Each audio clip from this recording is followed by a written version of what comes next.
Entre los años de 1871 y 1872, en Charlestown, Massachusetts, varios brutales ataques a niños fueron reportados. En los informes de dichos reportes era evidente un modus operandi similar. Las víctimas eran llevadas individualmente a áreas remotas y eran atacadas con una violencia desmedida. Las víctimas informaban sobre que el perpetrador era otro niño. Lamentablemente nadie fue arrestado. Estos ataques tenían como marca principal la extrema brutalidad aplicada por el agresor. Los suplicios que ejercía iban desde golpes con el puño, azotes con cinturón, y al menos en 2 de los ataques, se pudo constar que el agresor atacó con una navaja, incluso un intento de castración, lo que ocasionó que algunas de las víctimas quedaran con cicatrices físicas permanentes.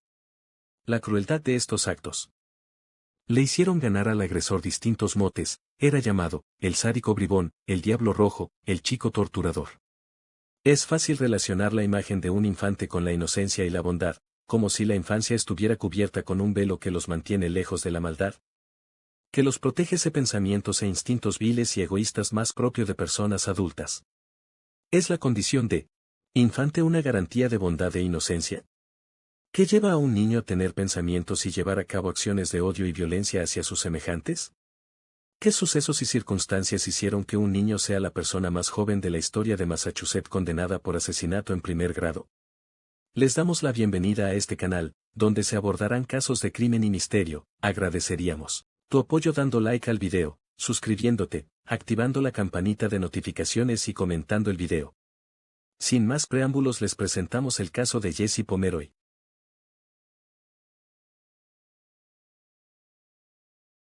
Jesse Jardine Pomeroy nació el 29 de noviembre de 1859 en Charlestown, Massachusetts. Hijo de Thomas Pomeroy y de Ruth Snowman. Jesse fue el segundo de 2 hijos. Su hermano, 2 años mayor, era Charles Jefferson Pomeroy. El padre de Jesse nació en 1835, falleciendo en 1898. Thomas Pomeroy fue un veterano de la Guerra Civil estadounidense. Según los rumores entre los vecinos de aquella época, se decía que Thomas era un alcohólico que golpeaba a sus hijos en una cabaña, donde los desnudaba y los agredía hasta calmarse. Esta situación provocó que Jesse Pomeroy sintiera, poco a poco, placer con el dolor. En cuanto a la apariencia de Jesse, era de un cuerpo demasiado grande en relación con su edad, sumándole rasgos faciales peculiares, sobre todo su ojo derecho que carecía de pupila y el iris era tan claro que se confundía con la esclerótica. En cuanto a la personalidad de Jesse, él era muy solitario y solía ser víctima de abusos por parte de otros niños, situación que llevó a Jesse a convertirse en victimario de seres indefensos. Jesse comenzó a matar a los canarios de su madre y llegó a torturar mascotas de sus vecinos. Entre el año de 1871 y 1872, cuando Jesse tenía entre 12 y 13 años, varios niños denunciaron ser llevados bajo engaños a zonas alejadas y ser agredidos por un muchacho más grande que ellos. Sus primeras víctimas.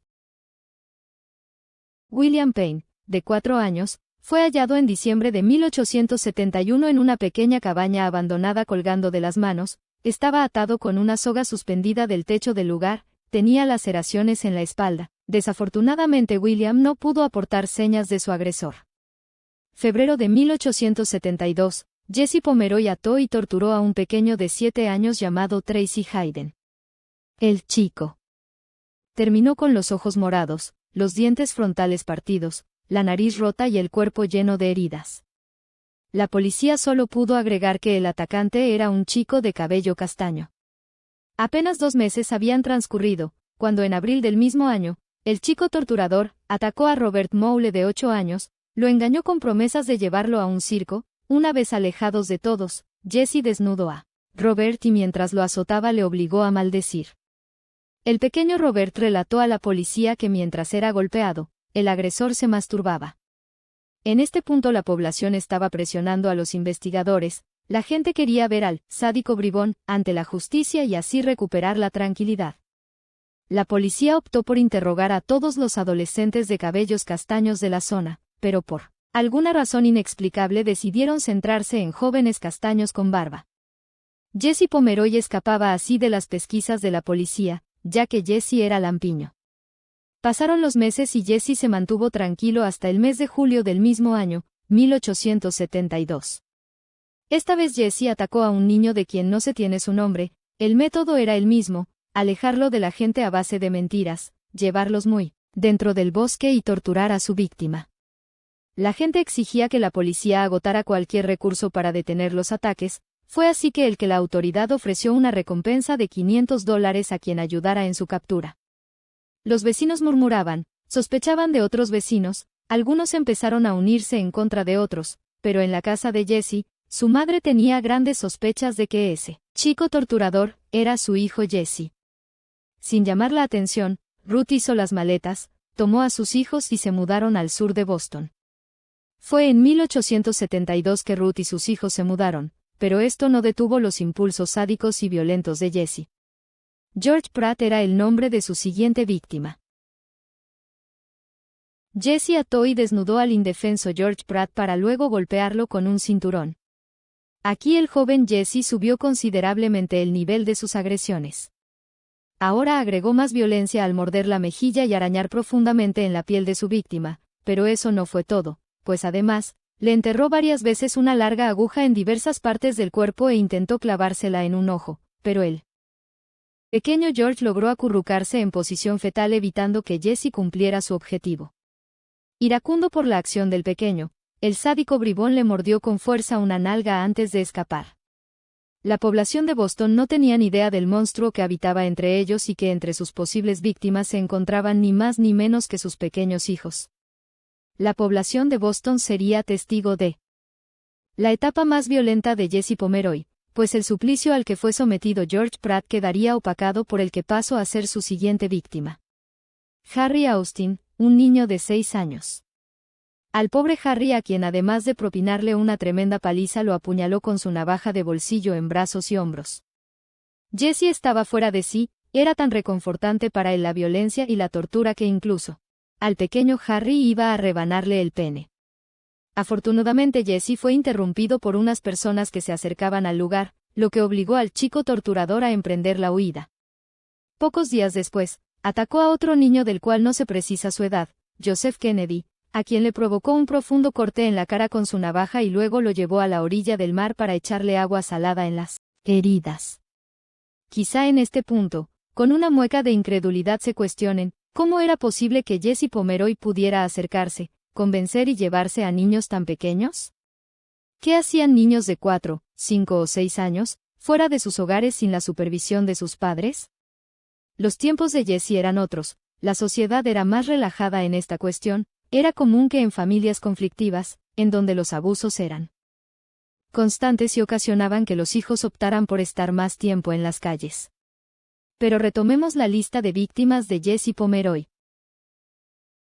Tras lo sucedido con Joseph Kennedy, después fue el turno de Robert Gould, de 5 años, quien fue engañado cerca de una estación de tren, ya que Pomeroy le ofreció ir a ver soldados. Cuando amenazaba al niño con la punta de su navaja en el cuello, el Diablo Rojo se dio cuenta de que era observado por unos ferrocarrileros y tuvo que huir. Fue el pequeño Gould quien aportó pistas más concretas y vitales, además de la constante característica de que el atacante era un joven adolescente de cabellos castaños. Gould comentó a los oficiales que su atacante tenía un ojo totalmente blanco. Fue así que en septiembre de 1872, la policía visitó la escuela de Pomeroy, pero él no asistió ese día. Fue hasta la tarde del mismo día que el adolescente buscado pasó cerca de la comisaría y allí fue identificado por Kennedy, quien declaraba en la seccional, por lo que fue arrestado. Su caso fue visto ante un juez del Tribunal de Menores. Pomeroy fue declarado culpable y sentenciado a la Escuela Reformatoria Estatal para Niños en Westborough, Massachusetts, por su minoría, es decir, hasta que cumpliera 18 años. Ruth, la madre del joven delincuente, inició una campaña para aclamar su inocencia y fue así que en febrero de 1874, con 14 años, salió en libertad condicional. Esto hizo que Jesse Pomeroy sintiera que se había salido con la suya, pues el breve tiempo en el reformatorio de ningún modo compensó sus acciones. Una de las condiciones de su libertad condicional fue que tanto su hermano como su madre debían comprometerse a tenerlo vigilado en todo momento. Pero su madre Ruth Tenía su tienda de confección propia, y su hermano Charles vendía periódicos, lo cual hacía imposible llevar la vigilancia exigida por la autoridad. Solo era cuestión de tiempo para que el sádico bribón atacara nuevamente.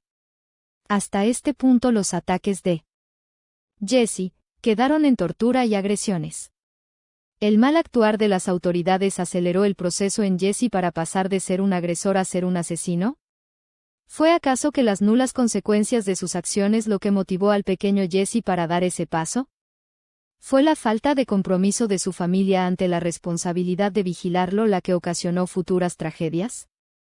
Si estás disfrutando este video, me ayudaría mucho que le des like y lo compartas con tus amigos. No olvides suscribirte al canal para ver futuras entregas, te lo agradeceríamos muchísimo. Sin más interrupción, continuemos con el siniestro caso de Jesse Pomeroy, el chico torturador. Con intención de mantenerlo ocupado, la madre de Jesse le dio empleo. Jesse comenzó a atender la tienda mientras la madre se ocupaba de su larga lista de labores. Fue así que el 18 de marzo de 1874, Katie Keren, una niña de 10 años, llegó a la tienda para preguntar por un cuaderno de notas. Jesse Pomeroy le dijo que quedaba uno, pero que había que buscarlo en el sótano. La pequeña Katie Keren, confiada, lo acompañó. Una vez en el sótano, Pomeroy la degolló brutalmente con su navaja de bolsillo, luego se lavó la sangre y regresó al mostrador a seguir trabajando como si nada hubiera ocurrido. El cadáver permaneció donde lo había dejado sin que nadie notara nada extraño. Transcurridas alrededor de 1 hora y media, la madre de Katie Keren comenzó a buscarla. Desafortunadamente apareció un testigo que aseguró haber visto cómo Katie había sido introducida en un vagón de tren. La madre acudió a la comisaría denunciando que su hija había sido subida a un tren, por lo cual la policía determinó que se trataba de un secuestro, dejando a Jesse fuera del radar de la investigación de los agentes, y con el paso del tiempo el caso de la desaparición de Katie Keren quedó congelado. Cuando al fin el cuerpo de Katie fue descubierto, su avanzado estado de descomposición hizo muy difícil conocer los daños que pudiera haber recibido. Antes o después de la muerte. Después de lo sucedido con la inocente Katie, Pomeroy atacó a otro chico, llamado Harry Phil, pero fue salvado porque otro menor lo vio caminando junto a Pomeroy, haciendo que Jesse detuviera su ataque. El segundo chico asesinado fue Horace Millen, de 4 años, a quien llevó a una pastelería a comprar una empanadilla que se fueron comiendo ambos durante el camino. Pero esta vez, numerosos testigos vieron a los dos chicos caminar por las calles y salir de la ciudad. Una vez lejos, Pomeroy atacó al niño con su navaja de bolsillo y lo mató. De acuerdo al reporte del médico forense, el niño luchó fuertemente ya que había numerosas heridas defensivas en brazos y manos. En ese sentido, el cadáver presentaba 18 heridas en el tórax, un ojo apuñalado, y lastimaduras profundas en el escroto. El cadáver fue encontrado el 24 de abril de 1874. Unos niños que jugaban en la playa descubrieron el cuerpo en la marisma de la bahía de Dorchester. Como era de esperar, las sospechas recayeron sobre Jesse y lo fueron a buscar a su casa para detenerlo, pese a que su mamá se negaba a que se lo llevaran. Los habitantes de la zona le hicieron un boicot a Ruth y a consecuencia vio quebrar su tienda. Tiempo después, cuando unos trabajadores fueron a hacer unas remodelaciones por parte del nuevo dueño, encontraron en el sótano el cadáver putrefacto de Katie Keren, el cual fue descuidadamente tirado en un montón de cenizas. El juicio. El caso Commonwealth, Pomeroy, se conoció en la Corte Judicial Suprema de Massachusetts, Condado de Suffolk, Boston, los días 9 y 10 de diciembre de 1874. En el juicio, el fiscal general abogó por un veredicto de culpabilidad por asesinato en primer grado. Después del juicio, solo bastaba que el gobernador firmara la sentencia de muerte y fijara una fecha para la ejecución de Pomeroy. Sin embargo, el gobernador William Gaston se negó a cumplir con esta responsabilidad ejecutiva. El único medio legal para salvar la vida de Pomeroy era a través del Consejo del Gobernador de Massachusetts, y solo si una mayoría simple de los 9 miembros del Consejo votaba a favor de conmutar la pena de muerte. Durante el año y medio siguiente, el Consejo votó 3 veces, las 2 primeras votaron confirmando la ejecución de Pomeroy, y en ambas ocasiones el gobernador Gastón se negó a firmar la sentencia de muerte. En agosto de 1876, el Consejo realizó una tercera votación, de forma anónima, y la sentencia de Pomeroy fue conmutada por cadena perpetua en régimen de aislamiento. En la tarde del 7 de septiembre de 1876, Pomeroy fue trasladado de la cárcel del condado de Suffolk a la prisión estatal de Charlestown y comenzó su vida en régimen de aislamiento. Jesse Pomeroy contaba con 16 años y 9 meses de edad. En prisión, el joven Jesse aprendió distintos idiomas, incluidos el hebreo. Incluso un psiquiatra hizo constar que había aprendido alemán, y cito, con considerable precisión. Escribió poesía y estudió derecho, buscando incansablemente esos huecos legales que le permitirán recibir el indulto. También fue célebre por sus constantes intentos de escapar. En una ocasión desvió la tubería de gas que pasaban por su celda. Esto ocasionó una explosión que como consecuencia hizo que Jesse perdiera un ojo. Así pasó sus días en prisión, hasta el año de 1929, siendo ya un anciano con una salud frágil. Jesse Pomeroy fue trasladado al Hospital Bridgewater para criminales dementes, donde murió el 29 de septiembre de 1932.